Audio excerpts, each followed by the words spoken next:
Yeah, good news for all Arsenal fans, Hayley. Bukayo Saka is out here. He is training with his Arsenal teammates. I'm going to step aside now and we'll focus on him. As you said, he limped out of the game against Manchester City on Sunday. This is a player that's been struggling with a muscular injury, had to pull out of the England squad. He played about 75 minutes before he was replaced by Gabriel Martinelli, but he's out there training with his teammates right now. They're just going through a few little fitness regimes. Now they had a bit of time off yesterday, and then they're fully prepped now, building up to what could be, well, every game's going to be important between now and the end of the season. This one against Luton tomorrow. But Bukayo Saka, we've seen him limp out of games before, and then he seems to just have this speed of recovery. He's very robust. He started 28 of the 29 games Arsenal have had this season, and last season as well, he started every single Premier League game. The season before, he featured in every single game too. So look, he's an important player to Arsenal, and he is out there with his teammates right now training. Right, what about some others? Positive news from Arteta early regarding the fitness of Gabriel Martinelli, James?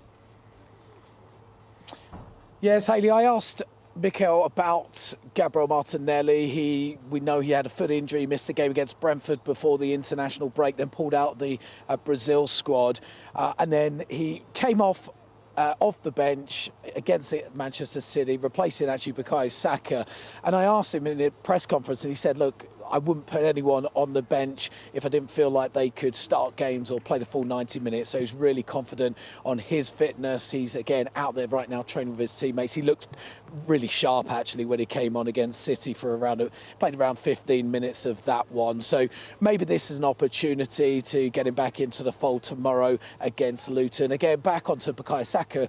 You just have to wait and see what the Arsenal boss does, because I think a lot of Arsenal fans will look at the schedule coming up. 8 games in April, including quarter-final of the Champions League. They're at Brighton on the weekend before that first leg against Bayern Munich, and they might look and go, well, maybe this is a game to give Bukayo Saka a bit of rest, but this is a player who does like playing his football, so we'll have to wait and see. But yeah, positive news on the fitness front all round, Hayley, actually. Only Jurriën Timber now, who is back training, and he's probably set. Mikel Arteta said he expects and hopes that he'll see and feature the player between now and the end of the season. Apart from that, they have a full-strength squad to choose from, and at this stage of the season, that's a real positive for Arsenal.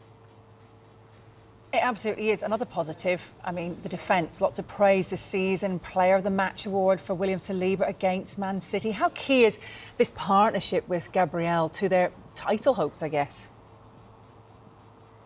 Yeah, really key, Hayley. I mean, he was superb on Sunday, and that partnership, as you mentioned, with Gabriel has been blossoming over the last couple of years, and Arsenal missed him immensely when he picked up that back injury back in March last year, and he was maybe a big reason as to why Arsenal did suffer the drop-off. As a lot of people agree with that. Gabriel, as well, alongside him, should certainly get a mention. He's been one of probably the most improved players in the Premier League over the last couple of seasons, and the partnership they've got, they both complement each other the way they play. But Saliba just seems to read the game so well. He seems to have so much time on the ball. You've got Gabriel, the more physical defender, whereas William Saliba always seems to have more time on the ball than anybody else, and that partnership is a big reason why Arsenal have got the leanest defence in the Premier League this season. They've only conceded 4 goals in all competitions in 12 matches since the turn of the year, and having that formidable defence is going to be key between now and the end of the season if Arsenal are to pick up silverware, and if they are going to pick up their first Premier League title since the Invincible season 20 years ago. Now, what about where Arsenal are? 2 points, of course, behind Liverpool in the league. It's so tight, it's so exciting, but how does Arteta see the title race now?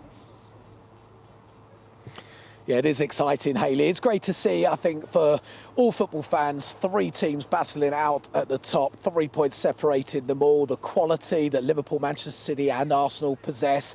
But you've got 3 different sides, haven't you? You've got a Manchester City side who are searching for their 6th Premier League title in the last 7 seasons. Liverpool searching for their 2nd in the last 4, but that would only be the 2nd major league title in 34 years. And then Arsenal, as I mentioned, just their first one in 20 years they're looking for. But look, for Mikel Arteta, would have learnt a lot from last season with the fact that Manchester City went on that run of winning 12 Premier League games straight. He knows how tough it can be. He knows how critical this stage of the season can be, and he knows his side can't slip up. He doesn't expect, one team, he doesn't expect to drop many points at all, and he thinks that could well be the difference. But one thing he did say in his press conference earlier, Hayley, was that the players are really enjoying themselves. They're enjoying this moment, and he described it as the beautiful part of the season. And this is all part of his plan as he's developed and as Arsenal have improved under him since his arrival over 4 years ago now, that they're in a position where they're competing for a Premier League title, and not only a Premier League title, they're still in that Champions League and in the last 8. But right now, watching them on the pitch, they're a little bit further away from where I'm stood, but you can hear lots of shouting, lots of screams. They're enjoying their time together, they're enjoying training, they're enjoying the matches.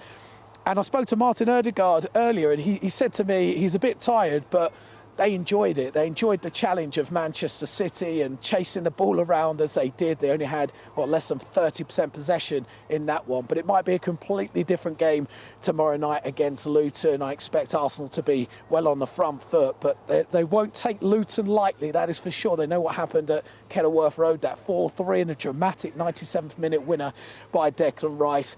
They won't want that again. They want a more comfortable performance, but expecting to dominate. But they're well and truly in and ready for this title challenge that awaits.